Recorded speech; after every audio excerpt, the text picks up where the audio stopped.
What's up, guys? This is Miles here with Ascendo Sports, and in this video I'm going to be talking about potential trade packages for Andre Drummond.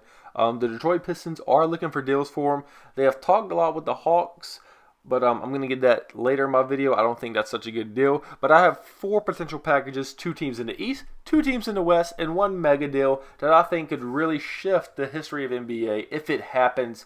So first I'm going to talk about Andre Drummond. I've made a video on him earlier this year. I think he's definitely a top 3 center, highly underrated. People say he doesn't have that much effort, or he doesn't like he wants to win. Well, he's been in Detroit this whole time, so he hasn't won much. He doesn't know what it feels like. But this year, he is averaging career highs in points, rebounds, and assists, averaging almost 18 points, almost 16 rebounds, and up to almost 3 assists. And he's also upped his free throw percentage to 61.4%. He's played really well this year, definitely with a struggling Blake Griffin. But now we're going to get to the Hawks. They are reportedly in trade talks, but I do not like this because they would have to trade one of the young guys shown here, not Vince Carter, but one of the other ones to most likely make that deal happen and give up draft picks. And there's always a potential that Drummond could leave this offseason. I don't see the Hawks as a contender, maybe not even a playoff contender with him next year. Let this young core stay together and get all the play time and touches they need and let them develop. So now I'm on to my 4 deals. First one, I'm going over my East 2 ones first. This is Andre Drummond and Markieff Morris to the Celtics for Gordon Hayward and Robert Williams. Now, I really like this because it gives the Celtics a true dominant big man and another perimeter shooter. Now, the Pistons would probably have to receive a draft pick from the Celtics in order to make this work, but they would get Gordon Hayward, who's not that bad. They could trade him this summer, and Robert Williams, who's a young upcoming center, and a pick. I think it works for both sides pretty decently. My second team is the Toronto Raptors. Now they're going to send over Andre Drummond and Markieff Morris again to receive Marc Gasol, OG Anunoby, and Boucher, who's actually played really well this year. And you're saying that's a lot to give up. You're right. So they might not have to include a draft pick, maybe a second round. Marc Gasol, he's just there to make the contract work. After this year, the Pistons will lose all that contract money. But for the Raptors, you would grab Drummond, be able to pair him with Siakam and Serge Ibaka with Kyle Lowry, Fred VanVleet, Norman Powell. That's another contender team in the East. They could definitely make the championship with that roster. Now, the third team I want to go over is the Kings. They haven't been in any talks, but I think they need to make a move because they are falling in the West after a really good year last year. Now, Dwayne Dedmon, he's already voiced his concern about being there, so getting him out makes it a lot better chemistry, and his contract is needed.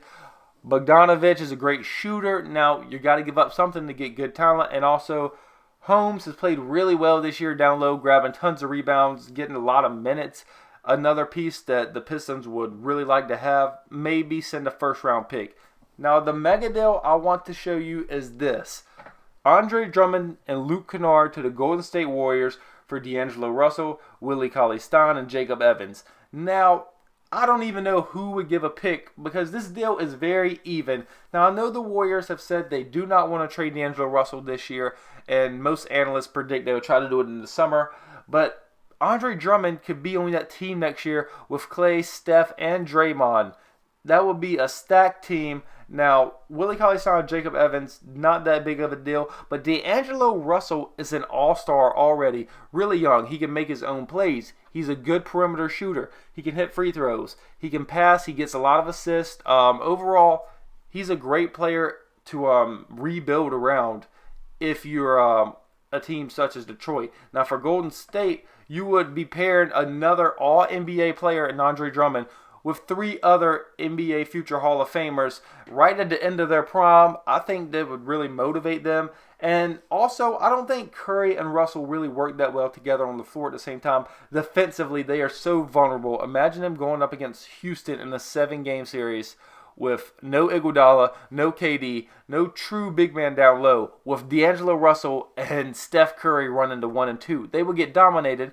So getting rid of Russell and getting Drummond ups your defense double because you're losing one bad perimeter defender and gaining one of the best interior defenders and one of the best rebounders of all time.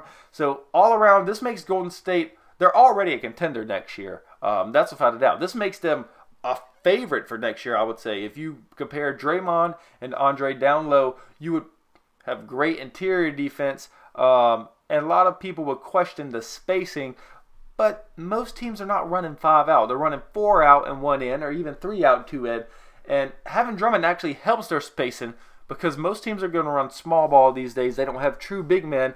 So you can have Draymond, Clay, Steph, and whoever else is in the game outside the perimeter, have Drummond in, which means either they're going to have to come down and bite on Drummond in 1v1 situations, which there'll be somebody wide open, or they don't bite, and he's a great offensive rebounder. He gets a 1v1 most likely against a smaller center unless he's playing like one of 5 teams, which he could probably easily get the offensive rebound half the time against smaller defenders. So all around, I really like this deal for Golden State because it just kind of makes it exciting. Now, will this happen?